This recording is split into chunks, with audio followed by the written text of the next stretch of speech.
cómo algunos periodistas y algunos comunicadores se habían trasladado al Internet, donde tenían una mayor libertad de establecer sus propias líneas editoriales y en donde ellos pudieron establecer también ciertas denuncias, pues no que, insisto, fueron muchos años atrás, pero que recién de alguna manera se están tomando en cuenta por las autoridades y que de alguna manera está avanzando el proceso judicial. Qué bueno, realmente. Nosotros hemos revisado, y ustedes han hecho obviamente este tipo de monitoreo mucho más impactante. Nosotros por lo general lo que trabajamos es en elecciones, a ver cómo se usaron las redes sociales, ahí identificamos algunas de las cosas, coincidimos realmente con ustedes. Pero hackeo e intrusión, vamos a ver, por ahí teníamos también una claqueta para esta pantalla de aquí atrás para ir poniéndola y acompañando los temas.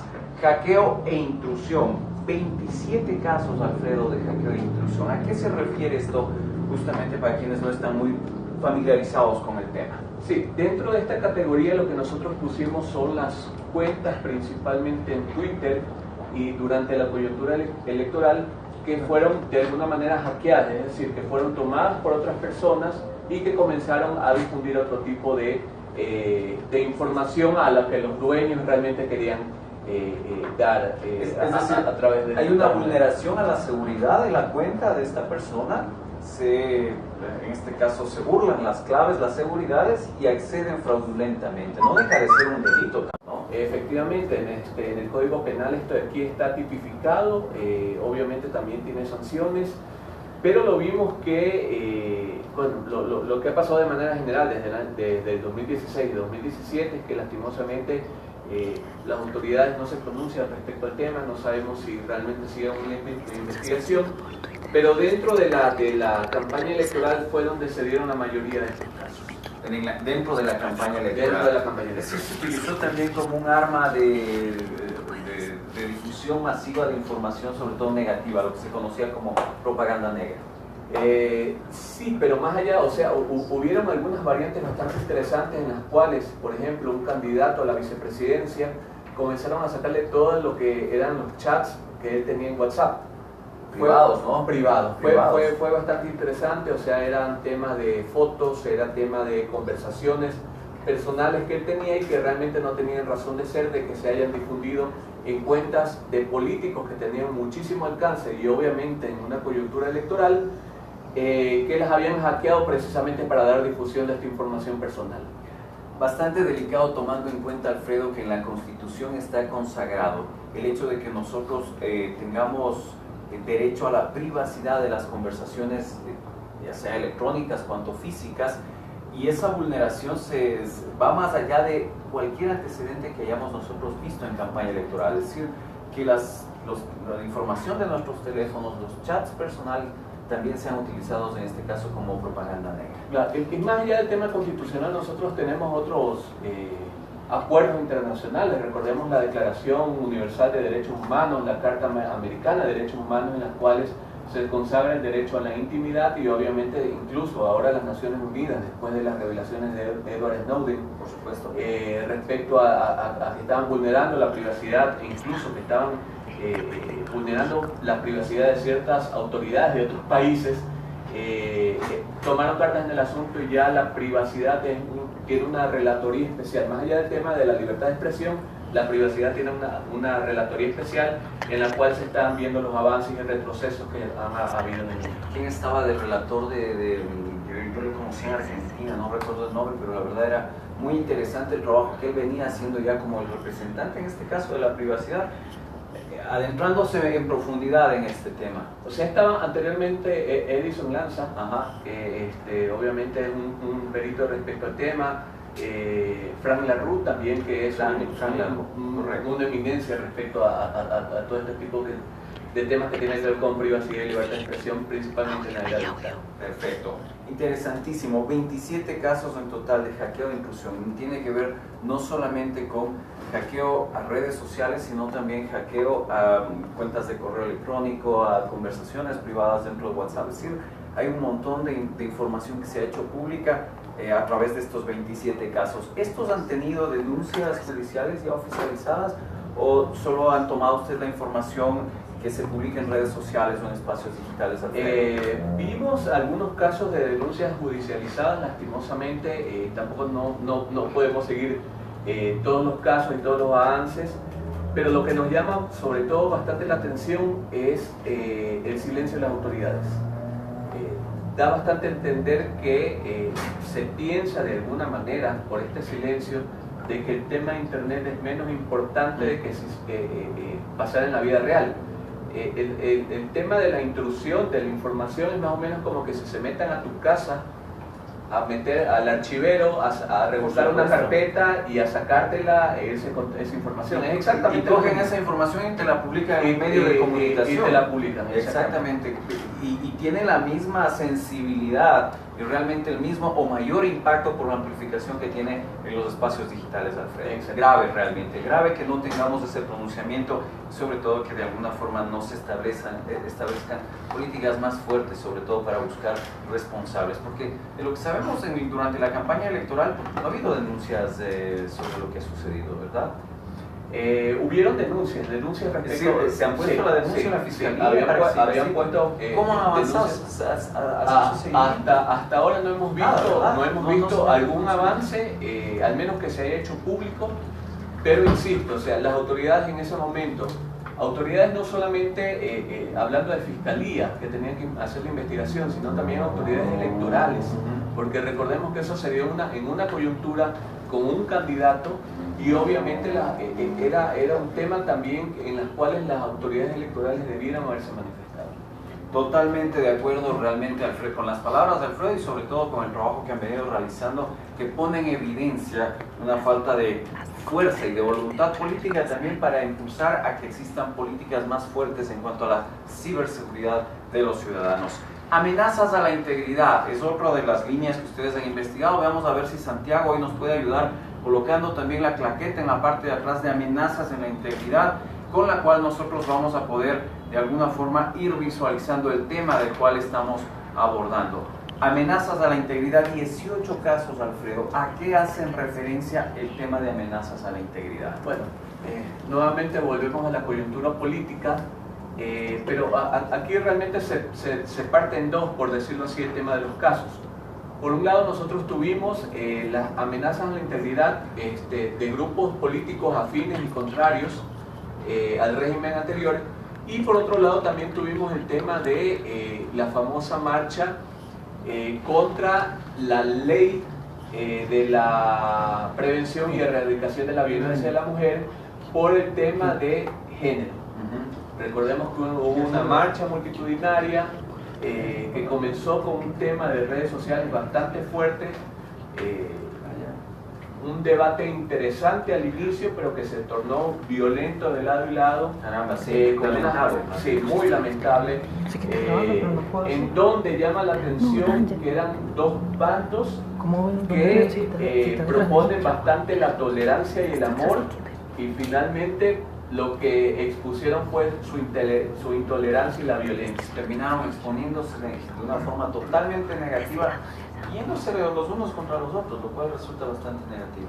Claro, e insisto, sobre todo porque son grupos, son bandos que promulgan tolerancia y amor y demostraron todo lo contrario. ¿Cuándo consideras tú que existe una amenaza a la integridad?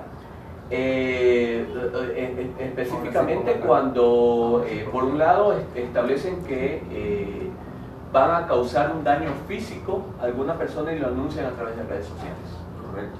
O sea, que va a haber un secuestro, te voy a golpear, te voy a ir a buscar para hacerte daño, cuando ya vemos información que hace referencia a un daño físico que pueden realizar a las personas. Qué mal realmente, qué mal que estemos cayendo en esto, y qué bueno que de alguna forma ustedes le estén poniendo en evidencia que tenemos este tipo de problemas y que de alguna forma en el mundo de las redes sociales, en el mundo de internet, no todo es color de rosa. Tenemos problemas como sociedad para poder ir enfrentar este tipo de amenazas, este tipo de situaciones o circunstancias que se dan lamentablemente con 18 casos. ¿Algún nombre en específico que queramos poner probablemente de una amenaza, tal vez de las más conocidas?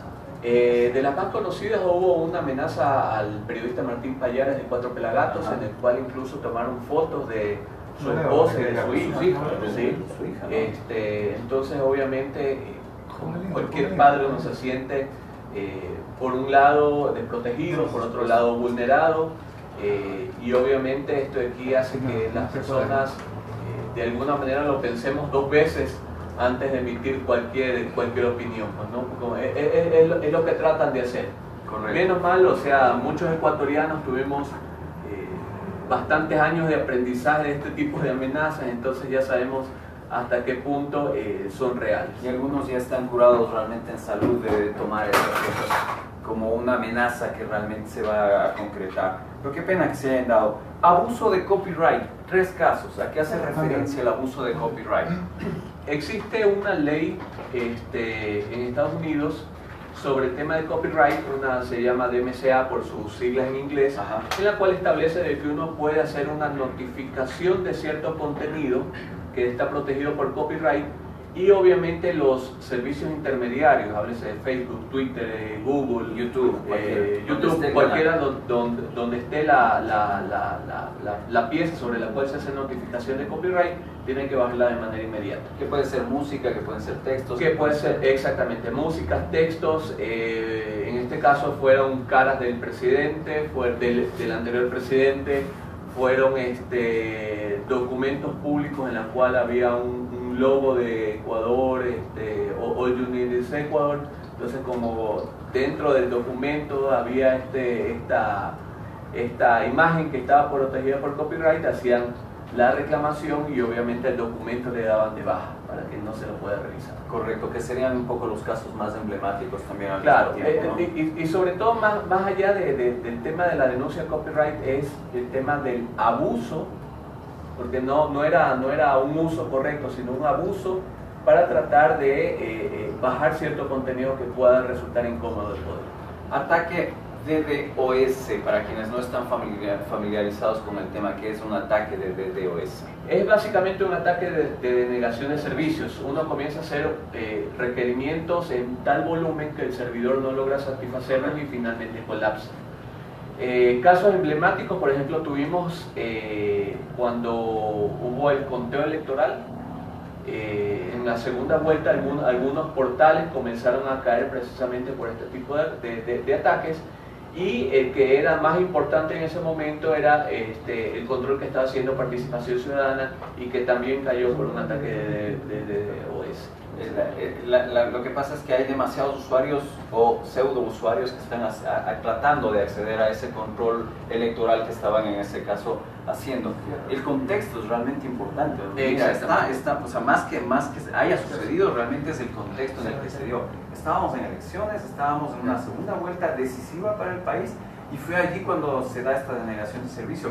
Y también otro de los importantes es cuando el portal del Consejo Nacional Electoral de igual forma cayó justo en los minutos más críticos, más álgidos, Alfredo. Y estamos hablando... tal vez el número no es tan importante, son 3 casos, pero es el contexto el que realmente nos aboca a que tengan un montón de importancia. Exactamente, tú lo has definido de manera correcta, o sea, fue el contexto en el cual el Consejo Nacional Electoral, habiendo pasado el mismo problema en la primera vuelta, porque no estamos hablando solamente de la segunda vuelta, en la primera vuelta también hubo un problema, en la segunda vuelta vuelven a repetirlo, sabiendo y teniendo los recursos necesarios para poder solventar esta situación. Lastimosamente no lo hicieron, y obviamente esto de aquí llevó bastante cola, se habló de un tema de un fraude electrónico, de un apagón digital, etcétera, etcétera, lo cual dentro de lo que nosotros revisamos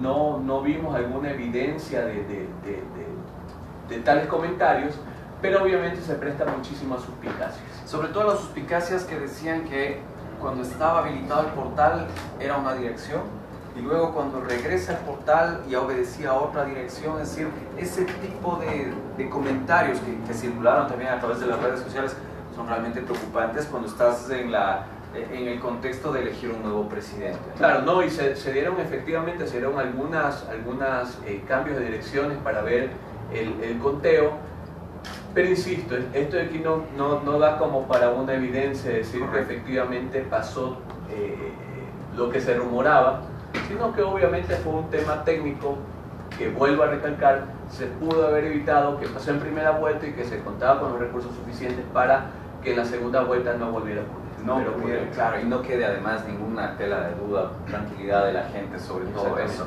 Información falsa, estas noticias falsas que circulan con cada vez más frecuencia en las redes sociales. Y allí sí, Alfredo, yo quiero apelar. 6 casos.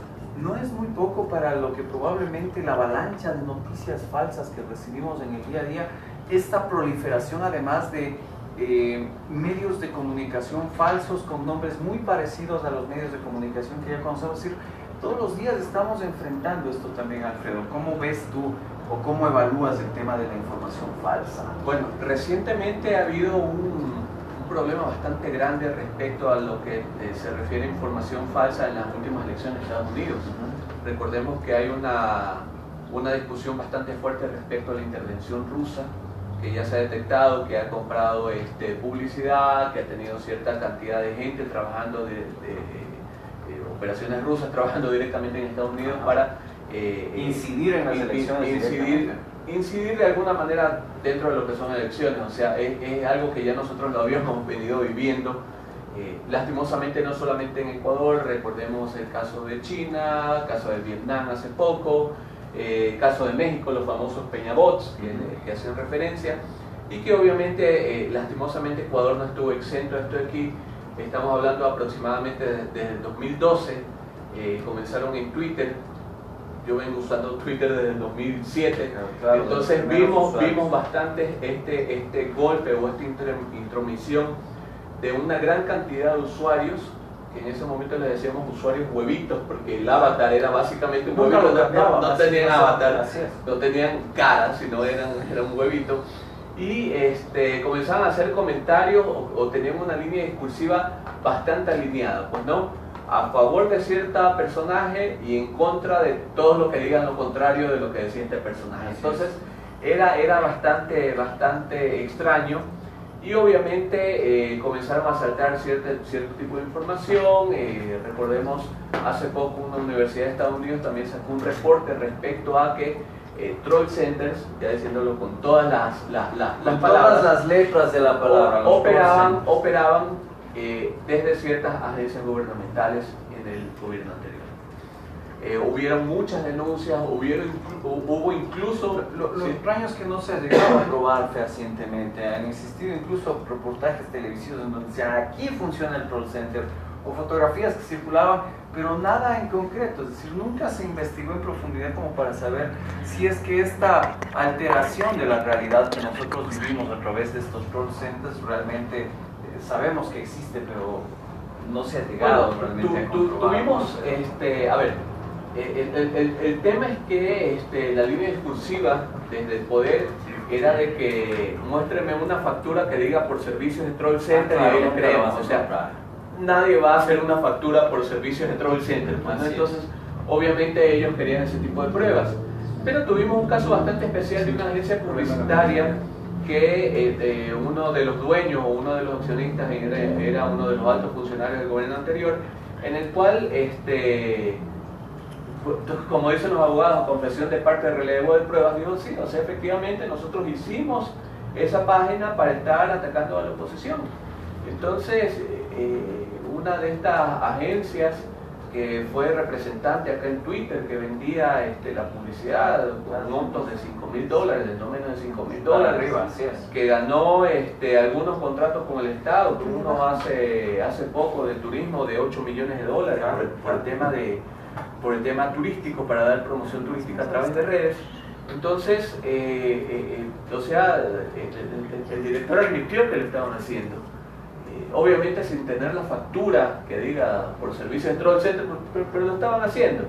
Entonces han habido muchos casos, efectivamente, como tú bien estableces, o sea, fotos, documentación, etcétera. Incluso circuló una documentación en la cual se daba un reporte a la SENAIN de la cantidad de cuentas que habían sido creadas por un tal señor Armendáriz para apoyar sí, exactamente. O sea, obviamente no decía la palabra cuentas troll, pero era bastante parecido a lo que hacen. Pues, ¿no? Entonces, documentación no es que no faltó, lo que faltó obviamente, como ha faltado en muchos de estos casos, es investigación de parte de las autoridades pertinentes. Totalmente, y de profundizar y llegar de alguna forma a establecer que existen estas metodologías de actuar.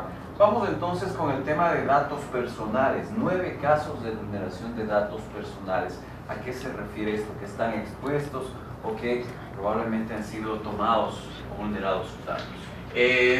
Tenemos un caso icónico, bueno, que no fue el año pasado, sino en el 2016.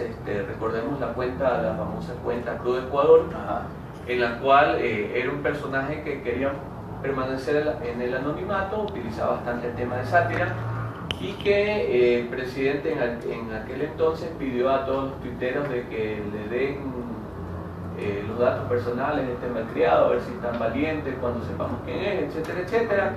Y obviamente fue bastante recurrente el expresidente Correa a semanas seguidas a pedir información personal de gente que realmente no estaba cometiendo un delito, sino que quería guardar su privacidad, quería guardar su anonimato y dar opiniones anónimas, que no es delito y es bastante enmarcados en su derecho del anonimato de Internet, por supuesto. Como un elemento más de la libertad de expresión.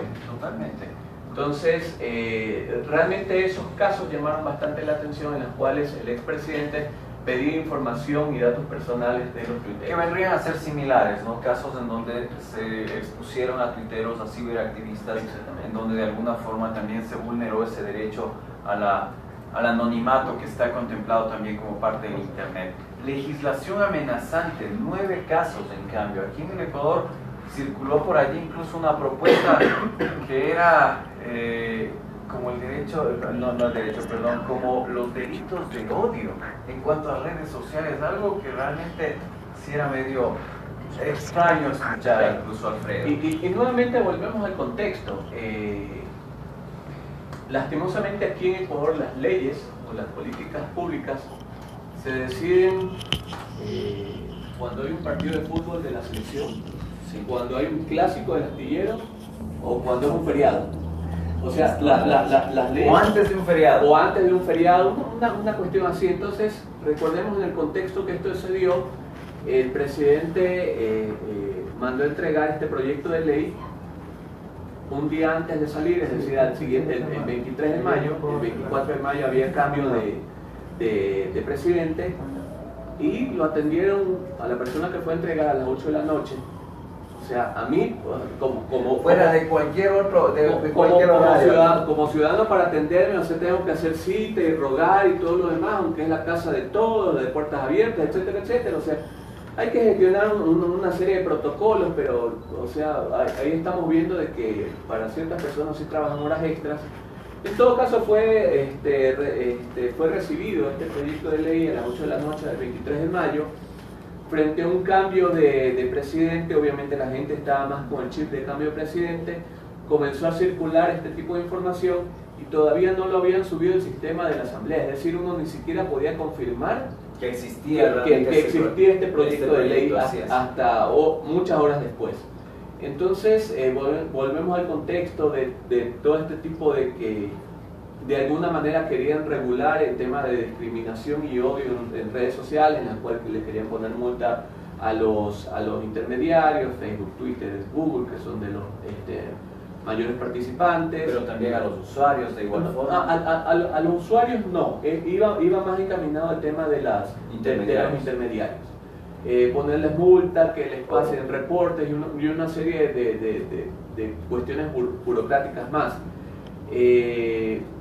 Se apalancó, se fundamentó bastante esta ley en la actual ley alemana que entró en funcionamiento el 1 de enero, que precisamente trata de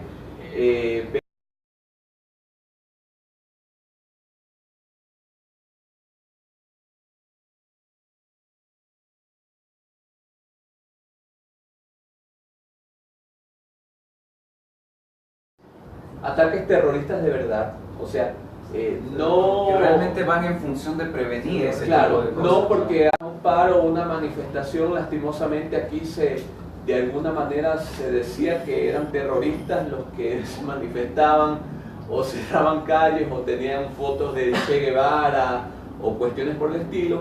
Allá sí eran ataques terroristas con daños, con heridos, con muertos, civiles inocentes, pues, ¿no? Pero acá se trató de hacer algo bastante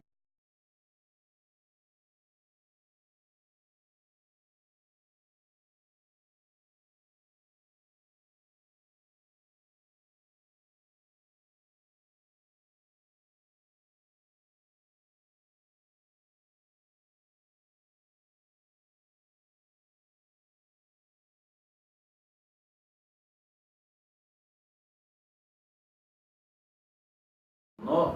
De una que baja, si se establecían allí castigos excesivos a mi modo de ver realmente. y que lastimosamente fueron aprobados, o sea, obviamente este Código Ingenios, muchos activistas afines al gobierno anterior decían que era la panacea, pero lastimosamente tenía algunas cosas bastante interesantes, y dentro de estas cosas interesantes nos metieron esta amenaza realmente a la libertad de expresión. Y de ahí algunas otras expresiones desde el poder. Recordemos el ahora ex vicepresidente que estuvo de vacaciones en la cárcel sin funciones, hablaba también sobre una legislación contra el tema del anonimato, y hace pocos días, la asambleísta Viviana Bonilla volvió a hablar respecto al tema de regular las redes sociales, hablar contra el anonimato, porque se publicó una foto de una asambleísta afín al partido de ella que estaba dormida En plena oficina. En plena oficina. Realmente sí. A los confines del mundo, y sobre todo los ecuatorianos, ver este tipo de actitudes de nuestros asambleístas. Entonces, claro, no sé qué tan positivo puede ser regular cuando más bien esa es fiscalización de la gente. Es decir, usted fue electa para trabajar, no para dormir, y perdóneme, con la investidura que tiene, más bien aproveche, haga algo. Claro, si está cansada, pida permiso. Pida permiso, renuncie, que sube el alterno, y que si él quiere trabajar, pues que lo haga. Políticas de red social, 24 casos, Alfredo. Sí, nuevamente, al igual que las leyes de copyright, hubieron también abuso de políticas de redes sociales. Estamos hablando de que, por ejemplo, tanto Facebook como Twitter como Google tienen normas en las cuales dicen: si tú violas estas políticas, obviamente vas a tener sanciones, suspensión de la cuenta, o te la van a anular, etcétera, etcétera. Hubieron muchos casos en los cuales, y casos bastante interesantes respecto al candidato, al presidente actual. Cuando era candidato a presidente, hubieron muchos bloqueos de cuentas porque comenzaron a publicar la información tributaria que tenía el entonces candidato a actual presidente. Por supuesto. Entonces dieron de baja algunas cuentas.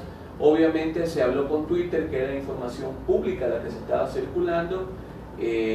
Pudieron subir algunas cuentas, pero otras no. Entonces, claro, pero no era ningún delito, es decir, es información que tú entras al SRI, está ahí. Claro, sobre todo nos estaban violando las políticas públicas de estas mismas redes sociales. Y esto aquí se les dijo a Twitter principalmente, donde hubieron mayores de este tipo de ataques, y obviamente se dieron cuenta de que estaban abusando de las políticas públicas propias de ellas para dar de baja contenido. Correcto, que es un problema que lo hemos visto durante 24 casos, y especialmente en el tema de elecciones o denuncias también de corrupción. Muchas veces ese tipo de información, que puede ser sensible para muchos, empiezan a denunciar a la cuenta como falsa, o como que están enviando información que puede ser o que rompa las políticas, y aprovechan justo eso para bloquear estas cuentas, para que no siga circulando esa información realmente.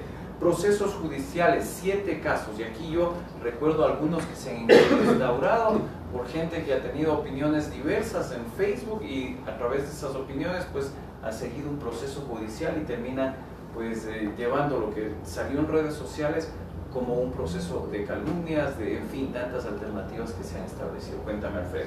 7 casos. Sí, ¿no? aquí tuvimos, podría nombrarte 2 casos que son bastante interesantes. Uno que fueron algunos casos de miembros de las Fuerzas Armadas que compartieron un meme en Facebook, y le siguieron todo un proceso en este caso dentro de las Fuerzas Armadas. A través de sus cuentas privadas. A través de sus cuentas personales. Sí, a través de sus cuentas personales, un meme les pareció interesante, que obviamente no aplaudía al gobierno anterior, y como no aplaudía al gobierno anterior, le siguieron este tipo de causas.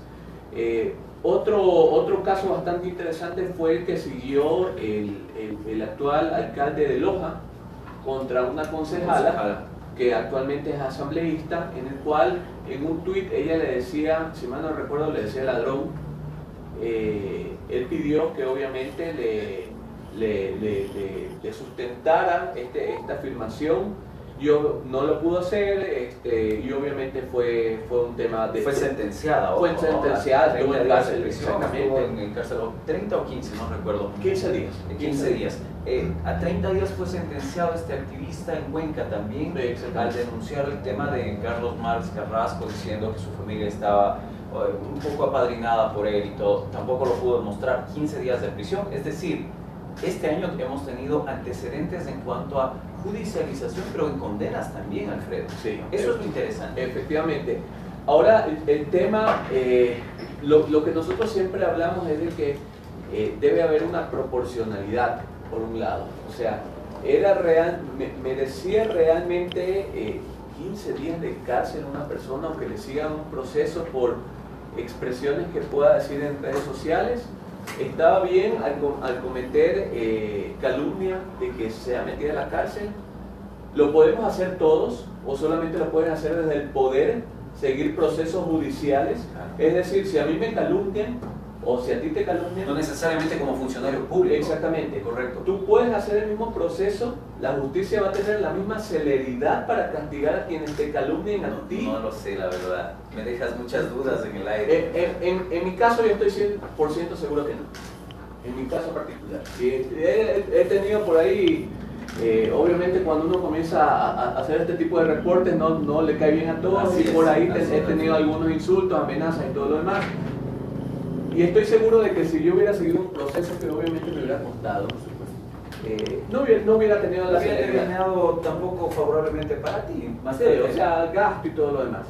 Entonces, o sea, siempre esos son los elementos que vemos. O sea, si lo puede hacer cualquier persona, si existe una proporcionalidad de la condena respecto al delito que cometió, y si es que de alguna manera el delito es tan grave, porque recordemos que también las personas en funciones públicas están también expuestas y tienen que tener cierto grado de flexibilidad a que sean de alguna manera denunciadas o señaladas.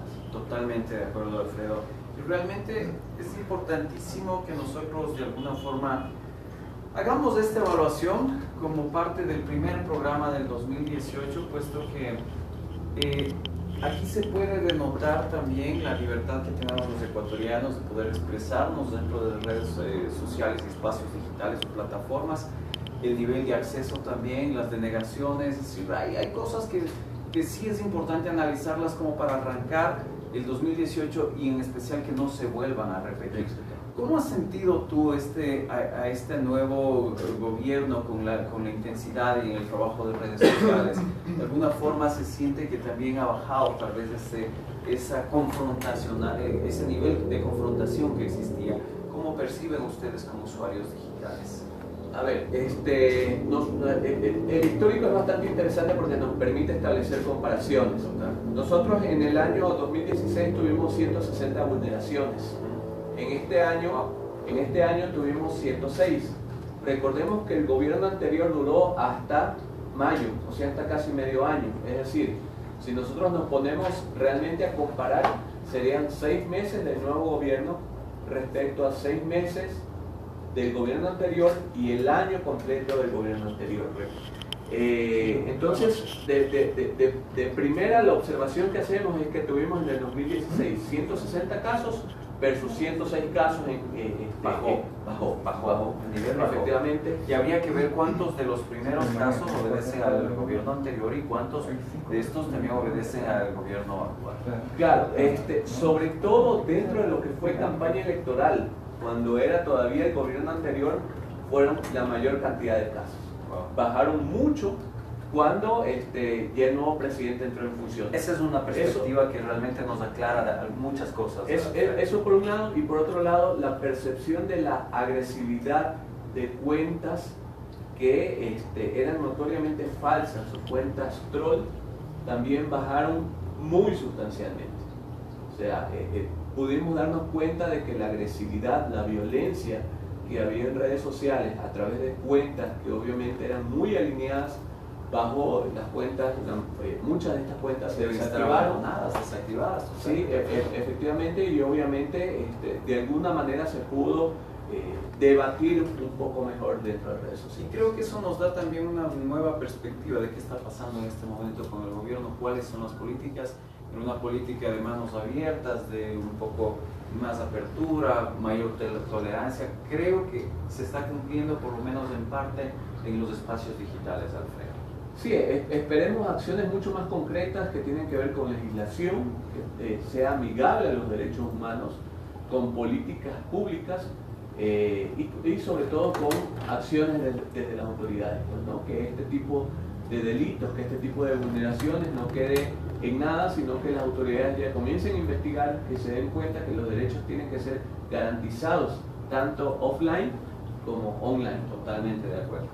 Alfredo, muchísimas gracias. Realmente toda la información que nos brindas es valiosa y lo mejor de todo es que podemos conversar aquí todo el tiempo del mundo sin atarnos a horarios, simplemente el horario de transmisión, la democratización que nos permite a nosotros llegar a ustedes sin tener un corte comercial, sin auspiciantes que de alguna forma puedan condicionar el contenido de lo que vamos a hablar o decir que Alfredo en este caso tal vez no es bienvenido a nuestro programa. Creo que eso no va a suceder ventajosamente y esa posibilidad ventajosamente la tenemos justo para hablar de derechos de Internet, que es lo que estamos haciendo en este momento.